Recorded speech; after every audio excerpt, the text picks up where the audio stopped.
युवा फिल्मकार हमारे सामने मौजूद हैं और इन्होंने न सिर्फ आदिवासी भाषा में, हम कह सकते हैं कि एक मल्टीलिंगुअल फिल्म मेकर हैं और निरंजन की पहचान केवल आदिवासी भाषा की फिल्मों को लेकर नहीं है बल्कि उसके बाहर भी है। निरंजन ने कई फिल्में की हैं, जैसे कुड़ुक में है इनके फिल्म एड़पा काना, पहाड़ा, और संताली में फिल्में हैं एक दिव्य दुर्गा, बोनफुल, और बांग्ला में इन्होंने फिल्म की है। और रोचक बात यह है कि चाइनीज में भी एक फिल्म है, शॉर्ट फिल्म है। और इसके अलावा जो जामताड़ा सीरीज आई थी, इस पर लाइन प्रोड्यूसर के रूप में निरंजन ने काम किया है और एक लंबा अनुभव है कम उम्र में सिनेमा में काम करने का। और कुछ समय इन्होंने SRFTI में टीचिंग का भी काम किया, असिस्टेंट प्रोफेसर रहे। और निरंजन बताते हैं कि फिल्म मेकिंग और जो एकेडमिक्स की जो दुनिया है वो इतनी अलग अलग लगती है कि इन्होंने फिल्म के लिए एकेडमिक्स, जो एक रोजगार का एक अस्थाई पेशा होता है, उसको उन्होंने छोड़ दिया और पूरी तरह से फिल्म मेकिंग में आ गए हैं।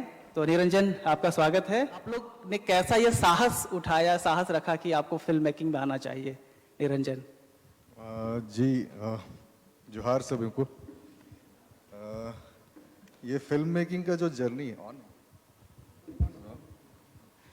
फिल्म मेकिंग का जो जर्नी है ये शुरू होता है मेरे कॉलेज के टाइम से। वहाँ पर कॉलेज में मैं उस वक्त कर्नाटका में पढ़ता था, तो पूरे देश भर के लोग वहाँ पर रहते थे, हमारे स्टूडेंट्स रहते थे। तो सब जब अपने अपने घरों में फ़ोन में बात करते थे तो सब अपने मदर टंग में बात करते थे। और मेरा एक सिचुएशन ऐसा था कि मेरा मदर टंग होते हुए भी हम, मतलब मेरे जैसे और भी बहुत सारे लोग जो मेरे एक जनरेशन का एक प्रॉब्लम है, तो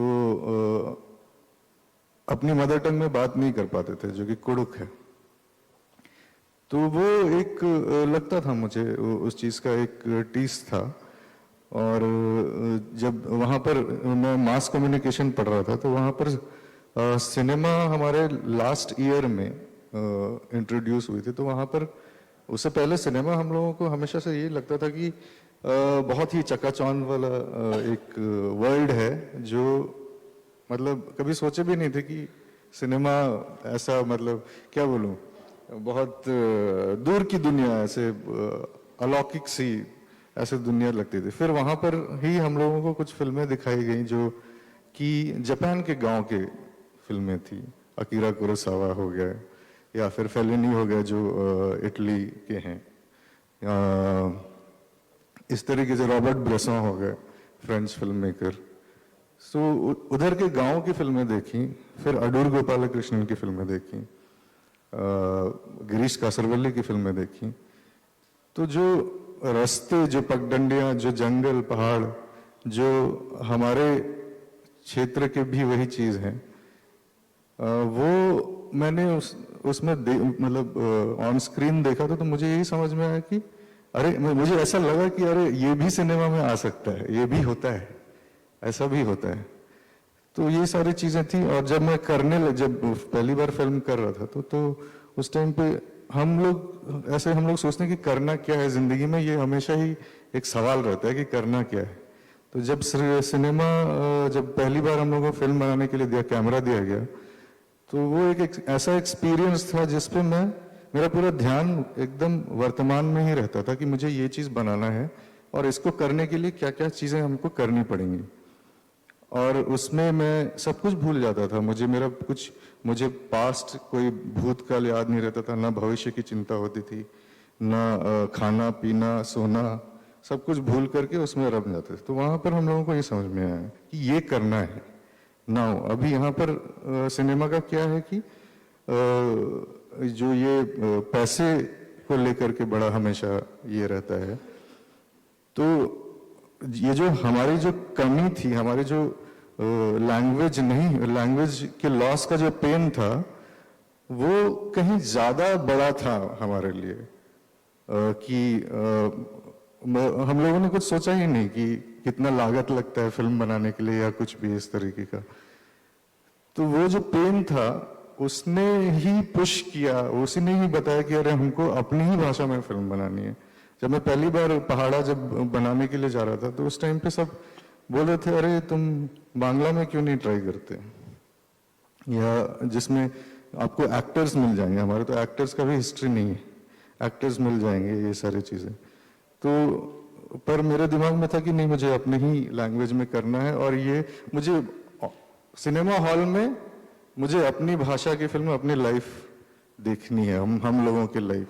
तो ये जो चाहत है, ये जो पेन का रिश्ता है, वो बहुत बड़ा था, और वो एक तरीके से एक सेटिस्फैक्शन मुझे मिला जो कि क्या बोलूं, मतलब इट्स प्राइसलेस, आप उसका मूल्यांकन नहीं कर सकते हैं। एक चीज जो मैं कॉमन देखता हूँ, एक सामान्य चीज है, जैसे पुरुषोत्तम की सिनेमा अगर हम देखें या निरंजन की देखें, हालांकि अभी ये शॉर्ट फिल्मों से ही यात्राएं शुरू कर रहे हैं और शॉर्ट फिल्मों में इन्होंने एक अच्छी पहचान बनाई है। एक चीज मैं देखता हूँ कि जो अमूमन जो मेनस्ट्रीम का जो सिनेमा जो हम देखते हैं और उसकी जो सिनेमाटोग्राफी है या उसका ग्रामर है या उसकी जो भाषा, उसके जो इमेजेस हैं या उसका विजुअलाइजेशन है, उससे थोड़ा आप हट कर चलते हैं। तो ये आपने ये अलग से चलने का रास्ता क्यों चुना?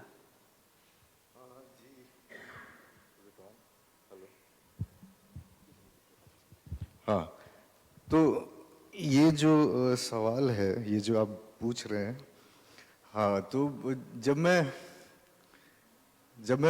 पढ़ रहा था SRFTI में, तो उस टाइम पे हम लोगों का एक क्या बोलूं, जो लर्निंग का जो तरीका है वहाँ पर, हम लोग सिनेमा जो है वो इस तरीके से नहीं पढ़ते हैं कि एक फिक्स्ड फार्मूला है सिनेमा बनाने का, वैसा ही होना चाहिए, ऐसा नहीं सीखते हैं। हम लोग ऑथियर्स को फॉलो करते हैं, ऑथियर्स का सिनेमा देखते हैं। जैसे रॉबर्ट ब्रेसो का मैंने जिक्र किया, उसी तरीके से एक और फिल्मकार हैं, टर्किश फिल्म मेकर हैं नूरी सिलान, उनकी फिल्मों ने काफ़ी प्रभावित की है मैंने। ये दोनों फिल्म मेकर जो है उनकी एक खासियत थी कि उन्होंने जो अपनी फिल्म बनाई, उन्होंने नॉन एक्टर्स लिए थे, मतलब जो एक्टिंग जिनको नहीं आती है उनको लिया था। तो उसके पीछे जो सिनेमा का क्या है कि जब आपके, सिनेमा ही नहीं, कोई भी आर्ट फॉर्म जो होता है वो कैसे इवॉल्व करती है, जब आपके लिमिटेशंस जो होते हैं, जो लिमिटेशंस होते हैं, उसके हिसाब से आपका ग्रामर चेंज होता है। आप लोगों ने जैसे पेंटिंग में आपने सीखा कि देखते होंगे पेंटिंग्स में, ऐसे सुनते होंगे कि एक ब्लाइंड आर्टिस्ट ने ये पेंट किया है, तो उनकी वो लिमिटेशन है, पर वो एक अलग तरीके का एक पेश करती है, एक अलग तरह की पेंटिंग पेश करती है। तो हमारे लिमिटेशंस जो हैं, जो हमारे जो आदिवासी फिल्म्स जो मैं जिस तरीके का मैं विजन कर रहा था, तो मेरा लिमिटेशन था कि हमारे पास एक्टर्स नहीं है, एक्टिंग का कोई भी हिस्ट्री नहीं है। तो वो जो चीज़ है उसने एक वो दिया कि बोला कि अभी नॉन एक्टर्स के साथ काम करो। दूसरा चीज ये है कि एक रिदम पल्स की बात होती है, जिसको लेकर के मैं बार बार बोलता हूँ कि टाउन में, सिटी में एक बहुत ही एंग्शियस रिदम है, एंग्शियस पल्स है, बहुत ही एंग्जाइटी भर भर के है। बहुत सारी जो गाड़ियां इतनी तेजी से चलते हैं, हॉर्न बजते हैं, मशीन्स से लदी पड़े हैं शहर, हर समय आप बाहर निकलो मशीन, अंदर घर के अंदर मशीन। तो वो एक एंजाइटी क्रिएट करता है, उससे एक पल्स जनरेट होता है। हम लोग इंसान अपने सराउंडिंग से जिस तरीके से इफेक्ट होता है, वो उसको खुद भी पता नहीं चलता। तो वो जो चीज है, उससे सिनेमा जो है, आप देखिए कि किस तरीके से अभी जैसे KGF वगैरह आया, KGF आया या कांतारा भी रिलीज हुई, तो उनका एडिटिंग पैटर्न जो है आप देखो कितना फास्ट है, बहुत फास्ट है। लेकिन हमारी फिल्में जो है, मैं as a tribal, as an Adivasi, जब मैं फिल्म सोचता हूँ, मैं जब देखता हूँ, तो मुझे वो जंगल का रिदम, वो गांव का रिदम, वो ताल में मैं महसूस करता हूँ। मेरा जो कट लगेगा या शॉट टेकिंग जो है, जो मैं एक शॉट ले रहा हूँ, तो मैं कब कट बोलूंगा, वो मेरे पल्स पे निर्भर करता है। तो मेरे शॉर्ट ड्यूरेशंस लंबे होते हैं, और जैसे क्लोजअप या वाइड या जो भी शॉर्ट मैग्निफिकेशन है, वो बहुतों को ये सोचते हैं कि वो इंफॉर्मेशन होता है। Short is not an information only. Short जो है वो एक इंटेंसिटी भी, कितनी मात्रा में वो इंफॉर्मेशन आपके पास पहुंच रही है, वो भी होता है। तो मेरे, अगर मैं क्लोजअप, एक्सट्रीम क्लोजअप जा रहा हूँ या क्लोजअप जा रहा हूँ किसी के, तो वो इमोशन बहुत ज्यादा जोर से आ रही है मेरे पास। तो अगर मुझे मात्रा की बात होती है हमेशा, तो जो मात्रा है सिनेमा में, अगर उसको पीसफुल रखना है तो मैं शायद कैमरा थोड़ा सा दूर रखूंगा, या जो एक्टिविटी है या जो एक्टर्स या कैरेक्टर्स का मूवमेंट है वो किस तरीके का होगा, तो ये सारी चीजें कि जो चीज़ें आप विजुलाइज करते हैं जी। वो आपको लगता है कि जो आदिवासी जीवन है या कल्चर है, उसका जो रिदम है, उसके बीच से वो जी जी आता है। ये वो हार्ट रेट हाँ, वगैरह ये सब भी मैटर करता है। जैसे कि आपकी जितने भी फिल्में हैं अमूमन देखें तो हम लगता है कि एक है कि वो ऊपर से लग रहा है कि बहुत शांत तरीके से चल रही है सिनेमा, लेकिन अंदर बहुत सारे सवाल और हलचल लेकर आ रही है। जैसे पहाड़ा को ही हम देखें, खासतौर से जो माओइस्ट इंसर्जेंसी है या जो उग्रवाद प्रभावित क्षेत्रों में जो जीवन है, इतने क्रिटिकल इशू पर फिल्म आ रही है और पूरा एक डिबेट है स्टेट के साथ, स्टेट, ट्राइबल लाइफ, कल्चर और जो आइडियोलॉजी की जो लड़ाई, वो सारी चीज़ें। फिल्म बहुत ही फिल्म की जो रोशनी, जो आप उसकी ये चीज़ें बनाते हैं, विजुअल क्रिएट करते हैं, ऊपर से लगती है कि चीज़ें बहुत आराम से चल रही हैं, लेकिन अंदर ही अंदर बहुत सारे सवाल है, हलचल। जैसे कि वो जो बच्चे का पिता है जो अभी लापता हो गया है, वो नहीं आ रहा है, और जो बच्चा है वो 13 का पहाड़ा याद कर रहा है। और क्या रोचक बात है कि वो जब बच्चा पहाड़ा याद कर रहा है, पढ़ाई कर रहा है, तो पढ़ने के क्रम में उसकी किताब एक चींटी आती है। अमूमन हम देखते हैं कि चींटी को लोग मसल देते हैं, उसको वहीं मार देंगे, लेकिन वो बच्चा उस चींटी को एक कागज उठाता है और उस कागज से उठा करके किनारे रख देता है। यानी एक जो वायलेंस जो है एक सिविलाइजेशंस के अंदर, जिसकी बात आप कर रहे हैं कि आप घर से बाहर निकलते हैं मशीन, अंदर जाते हैं मशीन, और एक अलग तरह का स्ट्रेस क्रिएट करते हैं। आप उन चीजों से अलग जाकर नैरेटिव बनाना चाहते हैं। और मतलब ये चीज आप बहुत कॉमन है हम लोगों में कि बहुत सारी चीजें हम लोग जो स्टेट वायलेंस है, जो कुछ भी जिस तरीके का भी वायलेंस वगैरह चल रहा होता है, वो हम लोग अंदर अंदर रखते हैं, बहुत समय तक बॉयल होता है और बहुत समय लगता है हम लोगों को वायलेंट होने में। नॉर्मली न्यूज में बहुत ज्यादा आता है, न्यूज में क्या होता है कि हमेशा वायलेंट एक्ट्स को ही हाईलाइट करते हैं कि आदिवासी क्षेत्रों में, नक्सल प्रभावित क्षेत्र इस तरीके का, या पर हमारे लाइफ में, आदिवासी जीवन में एक्चुअली क्राइम रेट बहुत ही कम है। जितना शहर में होता है हर रोज, एक ही नहीं होता है हर रोज, बहुत सारे क्राइम्स होते हैं, वो रेट जो है वो बहुत हाई है। और हमारे क्षेत्र पर न्यूज हमारे में सिर्फ यही सब आता है हमारे बारे में। तो ये एक परसेप्शन है, जो वो परसेप्शन जब बाहर के लोग फिल्म बनाते हैं तो वो सारी चीजों पे हाईलाइट करते हैं। हम जब हाईलाइट करते हैं तो हम जीवन दिखाते हैं। जैसे एक सवाल, जो हिंदी सिनेमा हम देखते हैं, हिंदी सिनेमा में खासतौर से आदिवासियों को लेकर जो एक धारणा बनी है, ठीक है, वो एक अलग ढंग की है, सब जानते हो, झिंगा लाला टाइप की चीजें होती है। अगर हम ऋतिक घटक के फिल्मों को देखें या माने कि एक एक्सेप्शन की तरह देखें, अपवाद की तरह देखें, तो मेन स्ट्रीम का जो हिंदी या बॉलीवुड का सिनेमा उसी तरह का प्रेजेंट करता है। अमूमन कुछ कोशिश होती है, कुछ प्रोग्रेसिव ढंग से दिखाने की लोग कोशिश करते हैं, इसके बावजूद भी वो चीजें बहुत ही आवरण की तरह रह जाती है। जी जी। तो आपका तो इस पर काम भी है, पेपर भी है, कि हिंदी सिनेमा ने आदिवासियों को कैसे चित्रित किया है, आप कुछ कहेंगे? और आप कैसा दिखाना चाहते हैं अपने सिनेमा में? जी, अभी तक जो हम लोगों ने देखा, बहुत ऐसे, वो बहुत दर्द होता है अपने आप को वैसा देख करके। जो पोर्ट्रेयल है वो एक डिस्टेंट, बहुत ही दूरी से देखा हुआ एक पोर्ट्रेयल है। कुछ जैसे हम सत्यजीत रे की फिल्म जी की भी फिल्म को क्रिटिसाइज करते हैं, वो अरण्य दिन रात्रि। उसमें उसके बारे में काफी बात हुई है कि इस तरीके से सिमी ग्रेवाल को उन्होंने काले रंग से पेंट करके आदिवासी दिखाया था। उसके अलावा मेरा एक और पॉइंट है जहां पर, जिसके बारे में लोग नहीं समझते हैं, कि एक व्यू पॉइंट है, एक विंडो से शर्मिला टैगोर आकर के दिखाती है बीमार एक महिला होती है घर के अंदर, और वो एक बहुत ही बौद्धिक चर्चा के दौरान वो बताती है कि देखिए आदिवासी इतनी बदहाली में जी रहे हैं। तो वो जो व्यू पॉइंट है, एक्चुअली सत्यजीत रे सर ने फिल्म जो बनाई थी वो बांग्ला सोसाइटी को क्रिटिसाइज करते ही बनाया था, लेकिन वो क्रिटिसाइज करते हुए भी पूरी तरीके से नहीं कर पाए, और उन्होंने एक चीज को वैलिडेट कर दिया कि ये गरीब, क्योंकि वो एक चश्मा है, आप क्या बोलूं, हमारी जो संस्कृति है या हमारी जो सभ्यता है वो भी हजारों सालों से इस दुनिया में है।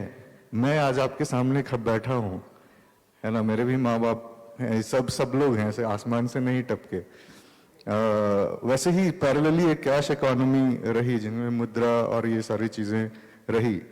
तो एक इकोनॉमी में हम लोग इकोनॉमी जीने के लिए क्या चाहिए, मतलब एक सोसाइटी को सरवाइव करने के लिए आपको मेडिसिन चाहिए, फूड चाहिए, साइकेट्री चाहिए, प्रॉब्ली स्पिरिचुअलिज्म चाहिए, ये सारी चीजें थी, हैं, और सर्वाइवल मेथड्स हैं जिसमें पैसा नहीं, ये इम्पोर्टेंट नहीं है उतना।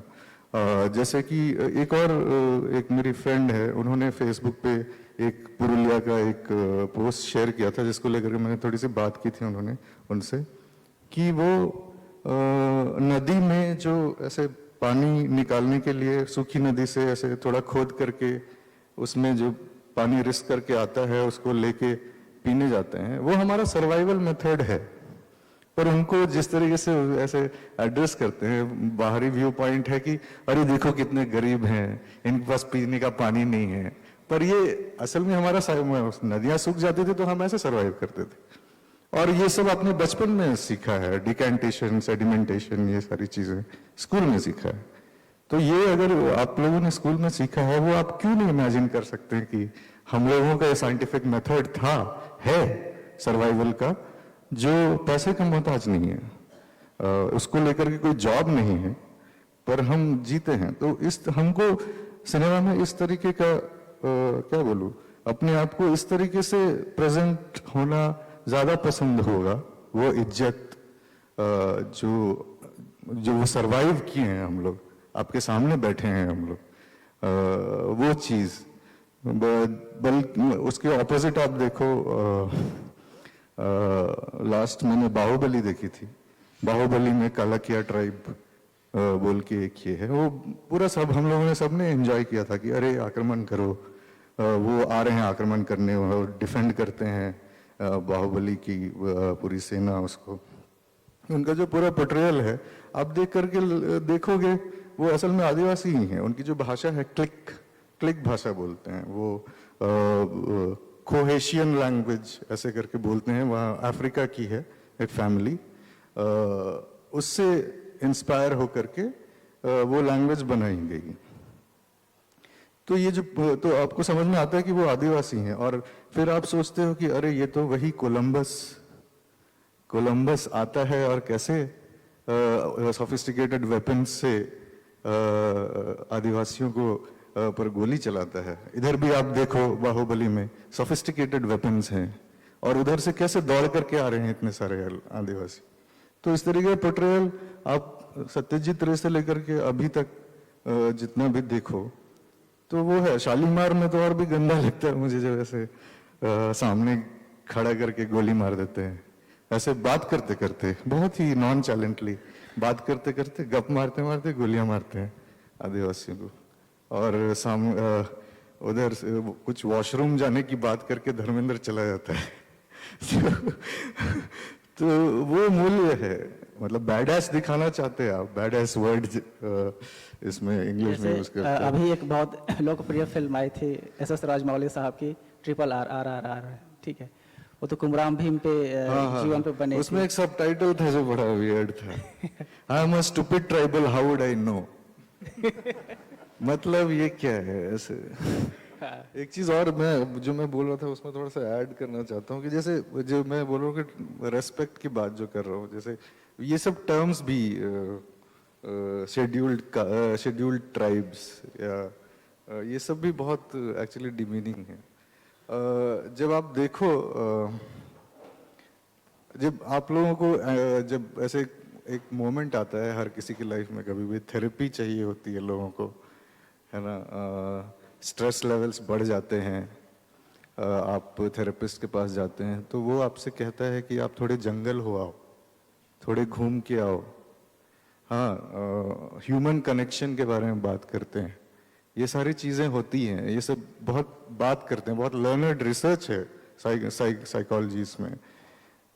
तो एक पूरा सोसाइटी कैसे सरवाइव करके आया है, आपको वो वैल्यू सिस्टम अगर आपको समझ में आएगा कि हम ये जो जैसे संगीत वगैरह जो कुछ भी आज के वर्तमान में या मंत्रोच्चार ये सब जो वर्तमान में लोग सुनते हैं वो सारे जंगल की आवाज़ें हैं, वो सारी चीज़ें at the root of it they are अगर आप जंगल स्नान बोलते हैं महादेव जी, जापान में बोलते हैं जंगल बात, तो वो दिमाग शांत करने के लिए आप जाते हैं, आप मेडिटेशन करते हैं, वो शांत होने के लिए करते हैं, वॉक पे जाते हैं, ये जो खेत घर से निकल करके खेत तक जाना या जंगल जाकर के थोड़ा समय बिताना, झरनों की आवाज़, घर में आप वो मूर्तियाँ एस्टैब्लिश करते हैं जिसमें वो कल बारी पानी की ध्वनि आदि वो नेचुरली अवेलेबल हैं, आपको वो करना नहीं पड़ेगा, ऐसे सरवाइव किए हैं हम लोगों ने।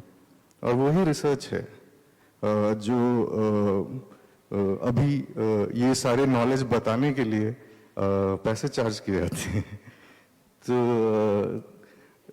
ये अगर ये सारी चीज़ें अगर सब समझेंगे, जैसे नाचने का हमारा ये जो है, जो ह्यूमन कनेक्शन की बात है, ह्यूमन कनेक्शन बनाने से मेंटल हेल्थ काफ़ी अच्छा रहता है।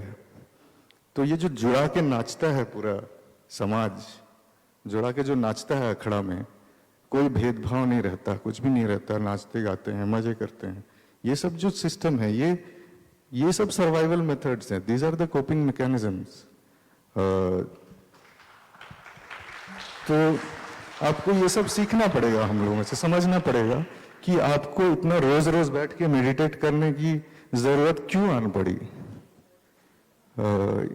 ये सब हम कॉमन देख सकते हैं निरंजन के फिल्मों में भी ऐसे लगता है कि जो अभिनेता हैं वो बिल्कुल गांव समाज के लोग हैं, कोई ट्रेंड या पेशेवर नहीं है, लेकिन जब उनका अभिनय आप देखेंगे जो नैसर्गिकता या ओरिजिनलिटी दिखती है वो बहुत प्रभावित करती है।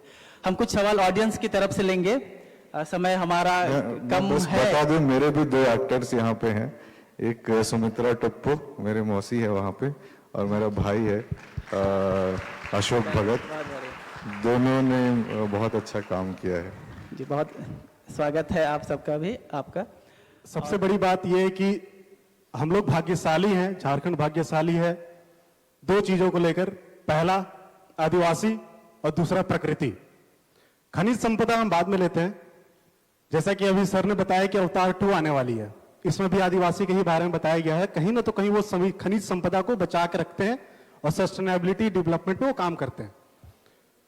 अभी जैसे हाल फिलहाल में मूवी आई हुई थी कंतारा, वहां पे आदिवासी कल्चर को बखूबी दिखाया गया। हमारे झारखंड में ये हम सभी को पता है कि बहुत सारे एक्ट, बहुत सारे कानून इंपोजेज है, सीएनटी एक्ट हो गया, एसपीटी हो गया या फिर पेशा एक्ट हो गया।